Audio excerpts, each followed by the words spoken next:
day and welcome back to another Autodesk VRED video. You've seen the thumbnail, you know what I'm trying to do. I'm going to make the headlights glow, makes it looks absolutely awesome. So the scene that I've got here is BMW M4, and I've created like a dome environment, sort of like this, that very simple sort of thing. The walls are made of black plastic, and I've got a couple of incandescent tubes around the room. It just makes the scene look a little bit sort of dark and studio-ish. So if I turn on ray tracing, you're going to see this. And what I want to do is light up the headlights, but give them that kind of glow color, because that looks awesome. And one of the good things about VRED is that there's no "you're finished" mode. There's no "that's it, done." It's complete tinker with trial and error until you're happy mode kind of a program. Yeah, I'll just sort of point you in the right direction, because I've just figured this out myself, and I thought, it's kind of good, that, like, right. So what I'm going to do is, you can see at the moment there was no glow on the headlights. They're not enabled. So rather than make a light source, I'm going to do what most people do to turn on the headlights, is create a material. It's just going to be a plastic, and we'll call this headlights. And then we're going to go into the incandescence property, and then we're going to go, should we just make it white? No, let's make it like a kind of offy, bluey kind of white. So like, that's it, that'll do. And then we'll turn up the intensity to, say, 200. Right, and then what we're going to do is apply this material to the lights. I kind of help you there. That depends what objects and geometry pieces you've got in here. Now, I've changed the objects to TFI 1, 2, 3, 4, 5. Those are the materials, or the objects that I need to apply this to.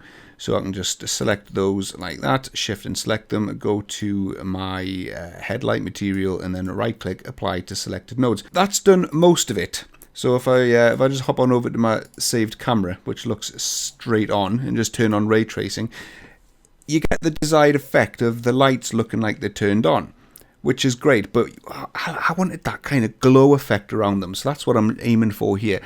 One thing they've done in the 2019 release is they've put in lens flare, but you can only use lens flare with actual lights. You can't use lens flare with incandescent objects.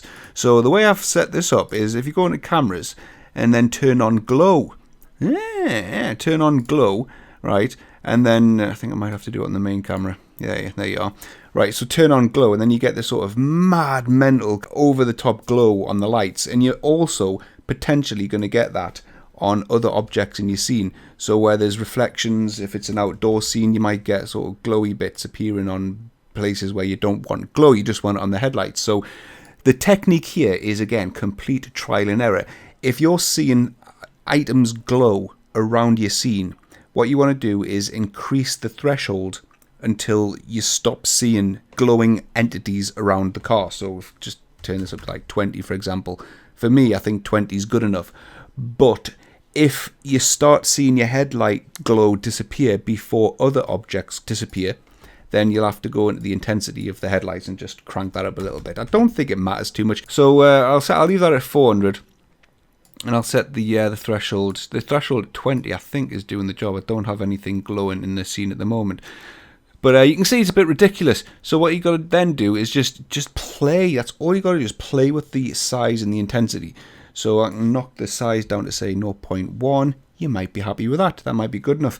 And then drop the intensity down to, say, 0.5, perhaps 0.1. And then just keep playing around with it, mate, until you're happy with it. You might be happy with that. You might want a slightly bigger glow. You might want that sort of hazy effect, so you could possibly get, actually, that looks pretty awesome. I'm happy with that, to be honest. Like, and then shut that down, and then hit ray tracing, and that should come out with the desired effect. That looks mentally good. That, like, loving that. And then you can hit anti-aliasing, and then boosh, off it goes and renders it. But yeah, that's the effect using camera glow. It looks pretty good. But the trick is to make sure that turn up the threshold on the glow to the point where no other entities around the car are actually emitting a glow effect, and you've just got the headlights glowing. So you'll have to play around with the intensity of the incandescence of the light, and then the threshold as well. But yeah, that's how I've done it. I'm happy with that one. Quite chuffed with that. Right, that's the next VRED trick in the toolbox, mate. Hope you liked it. I'm going to pop out more of these, because I'm just loving playing with this. So expect more of these. If you do want some more, is subscribe, and you know the deal, you know the drill with YouTube stuff. And I'll see you in the next one, mate.